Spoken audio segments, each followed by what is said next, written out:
Hey guys, Nick Espinoza, your chief security fanatic here. And if you are traveling this Monday morning on Southwest, Delta, American, United, or Alaska Airlines, as well as a few of the smaller ones, you may have been delayed because all of these companies just had outages across the United States. Now, the FAA has come out and said in a statement that the airlines were experiencing issues, and I quote, with a flight planning, weight, and balance program called AeroData. Mainline operations and regional operations are impacted to varying degrees.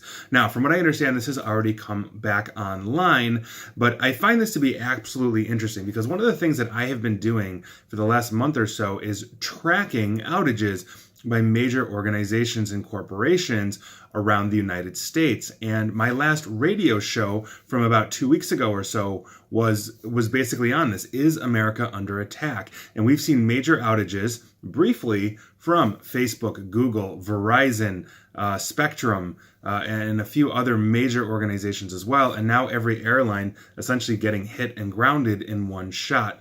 These have all been brief.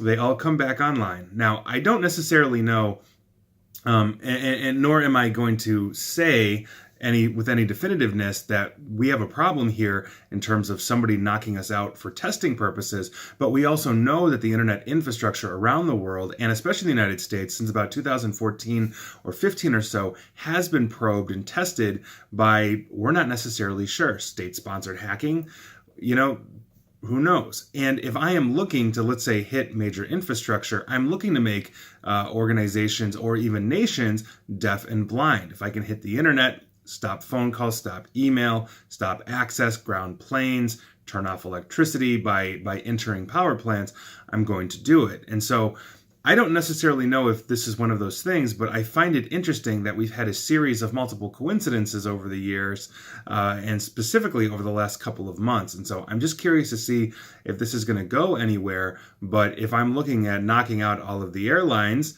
if they've got one thing in common, such as this AeroData program or AeroData infrastructure, that's a bit of an issue. So how do we harden that? How do we look for that when we're building a cyber defense strategy? So I thought you guys might find that interesting. And if you are traveling today, I hope you are no longer delayed. Everything's supposed to be back to normal operations. And I hope you get to where you're going safe and sound. And please like, share, follow me here on Facebook and Twitter at NickAESP. And as always, stay safe and stay online. Thanks, guys.